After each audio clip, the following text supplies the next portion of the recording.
Ryan Crone, and I created the comic book STABMAN and wrote and directed the film STABMAN.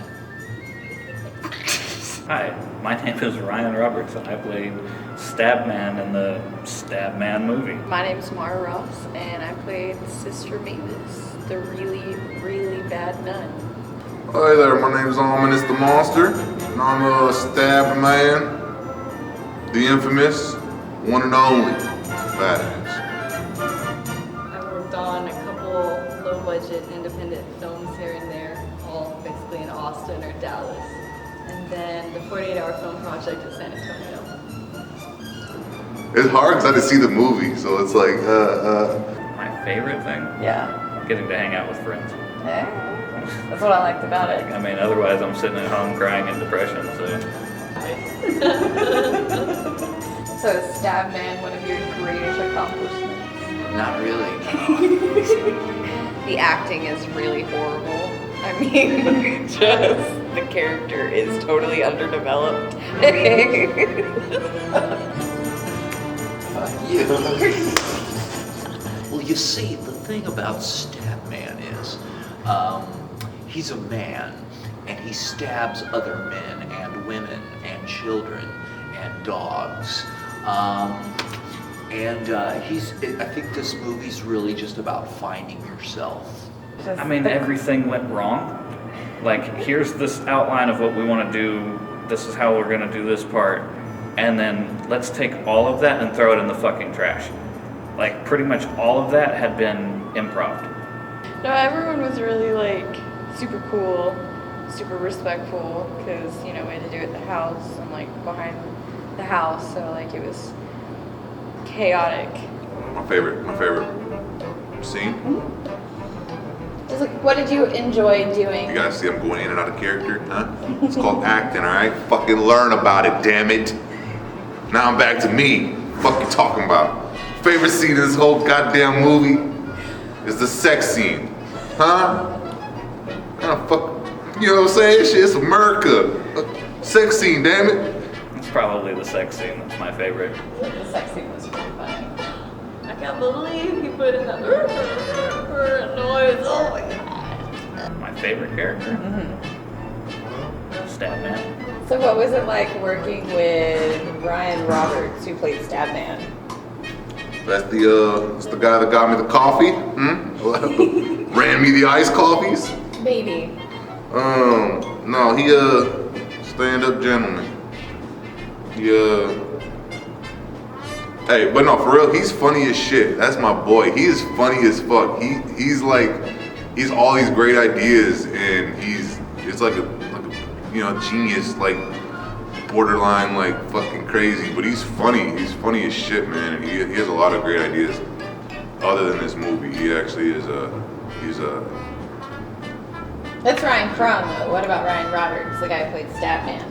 Oh, two Ryans? Both the Ryans are fucking lit. STABMAN is funny as shit too, and he's the only person that could have been STABMAN. Ryan Roberts he's very different than his character. Very different. Very different. I wouldn't say passive. Not shy, but a little bit reserved. The STABMAN is more. What's it like working with Ryan Roberts? Oh, that guy's an asshole. Is he? I mean, so many fucking diva breakdowns. Like, if the scene wasn't a certain way, fucking throw the knife down, storm off the set. One time he just refused to say anything, just sat there and stared at the camera. I don't know if that scene got in, but it's there. Oh my god. Ryan put up with a lot. I don't know how you even got him to even agree to put the suit on, let alone run around and stab people. STABMAN himself, actually, Ryan Roberts immediately came to mind, because when we did the radio show, he did this laugh in one of the skits that was just perfect for the laughing maniacal homeless O.J. Simpson. And as soon as we talked about making a movie or maybe filming something, he immediately bleached his hair and shaved his beard and was ready to go. I remember that. We didn't do anything for like a month. And my favorite character of this fucking movie, other than my buddy, is Anne Frank. Recreating Anne Frank, she did not feel like Anne Frank at all. Whole new kind of being. I got a lot of hate for doing her part. Or like, you know, she's a real person. She died, and then we always. Did you get a lot of shit for that though? Yeah, From I people? did. Yes, and I always just have to point out the fact that she was a hero.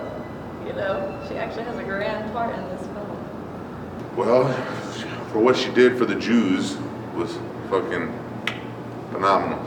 Stand-up character. You know what I'm saying? Noteworthy person in history and the most devastating time in our history.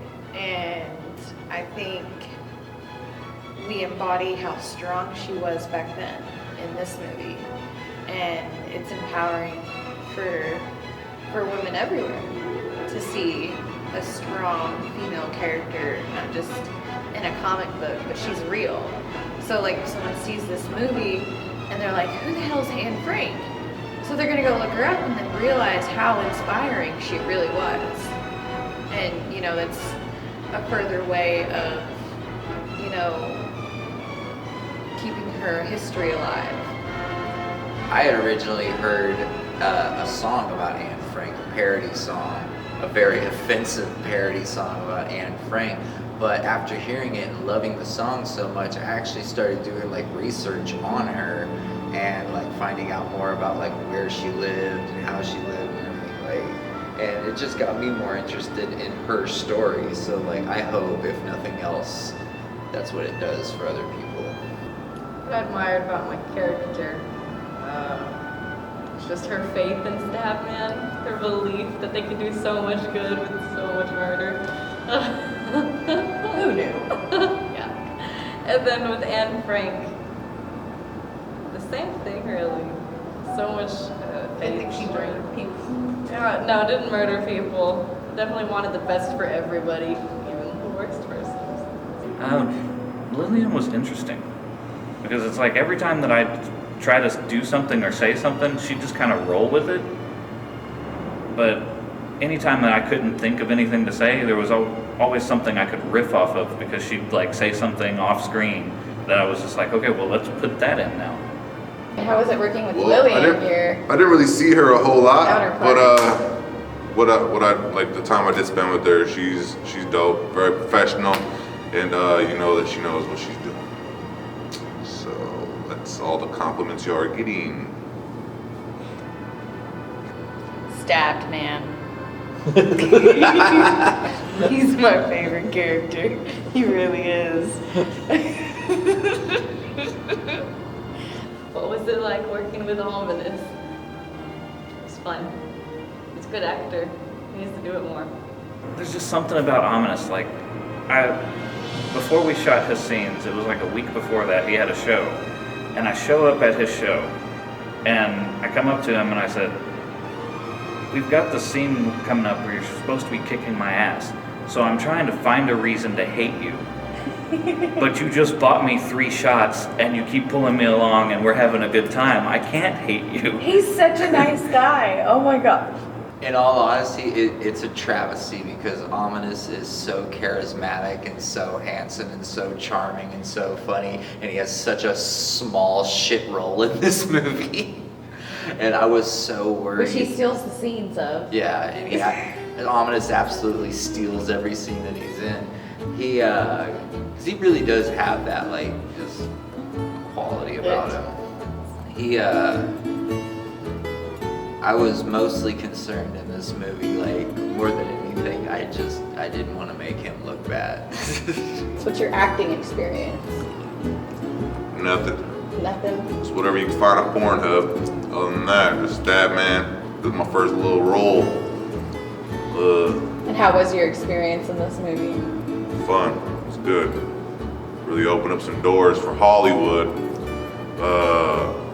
Ocean's Ocean 17 hollered at me and wanted me to be part of that. Have to check my schedule. Supposed to be George Clooney's great grandchild in that one. Got a couple opportunities. Blues Clues wanted me to take over for old boy with the notepad. Yeah, man, STABMAN, great experience and opened up a lot of doors. Appreciate you, Ryan. Both Ryans. We had to reshoot several of the times I get my head knocked into the fucking dumpster because I couldn't stop fucking smiling. Go. Go. Go. It was a pleasure getting my ass kicked. That's that, kids. Don't do drugs. Unless you're doing them with me. Hey! Hey. Just kidding. Kinda. Now, what do you think about the director, Ryan Crone? What was it like working with him? It's always fun to do stuff with him. Like, we've had several past projects that we've sort of brainstormed and done stuff with, but really for the movie it was the same thing as all of those. Him telling me to do something and I just fucking do it. And dramatic. Except you look insane. Just big smile. And you don't laugh at all. Keep a completely straight face while he looks at you like that. That should be really easy, right? Alright, and go. So, I mean, working with him, it felt like home. Goofy. It's fun, inspirational.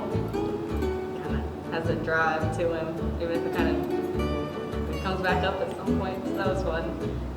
Be around. I mean, like, I would just think out of the process of time. I don't think your eyes stay very long. Do they? They're probably the first to go. I would think they're the first to, like just jelly. Yeah, you know? Had reconstructive surgery, new eyes put in. Question. Have to Google Cybernetic that eyes. because that asshole ran off with the fucking money. I don't know what he did with it, but we were offered money. Oh, really? That's like a whole $87. It might have been my fault. I could have drank it away. I'd be like,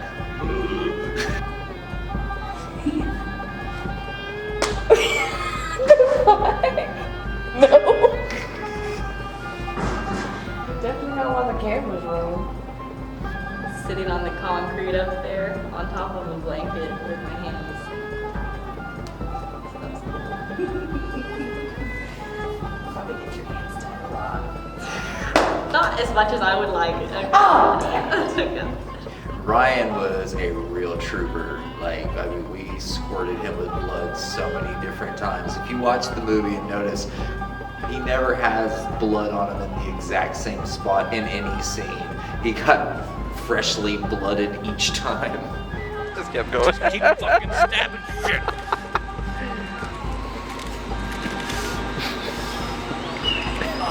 And the mouth sucks. This stuff tastes horrible. I fucking hate the taste of that blood. Like, I think what was gross. I just have small little things that bug me, and the taste of that was something that really sets me off. What was your least favorite scene to film? The bathroom scene, I think. When I tossed him in the tub, it was all sad. It was really sad, you know, I felt really bad. Yeah, I wouldn't like getting yelled at either. He did that one take, and I wish Ryan would have got it because it was so good. He literally took me back. I was like, Right? That was so moving. I tell you, I threw up. Action. Oh. You go from seeing it on a page to seeing it on screen. So it's kind of, the parallel is actually kind of really weird.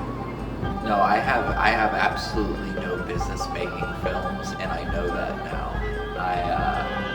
I apologize to all of cinema. So do you have anything that you admire about your character? I mean, no. No, everyone was really cool and funny. And it was, even though there was a lot of people and a lot of kids, like it was still fun. to do. The kids love it. It's not a kids movie, but the kids love it. I don't know. My kids are cooler than yours, so they think it's funny as fuck. They can't read it. No. They haven't seen all of it. Yeah. But they've watched a guy in his underwear murder people over and over again, and they think it's really funny. It's a kids movie, right? Kids movie. There was a nun in this movie. Fuck you. Adam Singleton, who plays Dick Nibbler, I went to high school with, and he is just a genius. He actually works for our local news, and he also does like a lot of community theater. I got to see him play Charlie Brown in Dog Sees God, and he's just probably one of the most like hilarious and creative like people I know. And we used to have a musical group called Hillary's Muff back in high school, and so it was really nice to get to work with him again. I guess just that zany feeling. I feel like you have to bring out that comic book personality. Anything could happen type. Well, in the comic book, Anne Frank was a total, like, love type of person. She's a gangster. You think she's like that in real life? In real life? Like actual Anne Frank? Yeah. I mean, obviously, you know, different time period, you can't exactly... Totally different age. Right. Yeah. But, I mean, if she had grown up and, like, was in, you know, time traveled in our area, you know... I think she'd be a gangster. She would be a gangster. It's got everything. It's got stabbing, it's got drugs, it's got sex, it's got killing, and like just everything. If she doesn't hear the sound of her own voice for too long, her head starts to hurt. You better not put that shit in there. That's the only part I'm putting in. I'm not using the rest of these. Oh, fuck. Y'all are all dope as fuck, and I appreciate y'all welcoming me to be part of this movie. And as far as the audience goes, I hope you enjoyed it. And if you didn't, I don't care, because we love it. So, hope you like it too. I think that's good.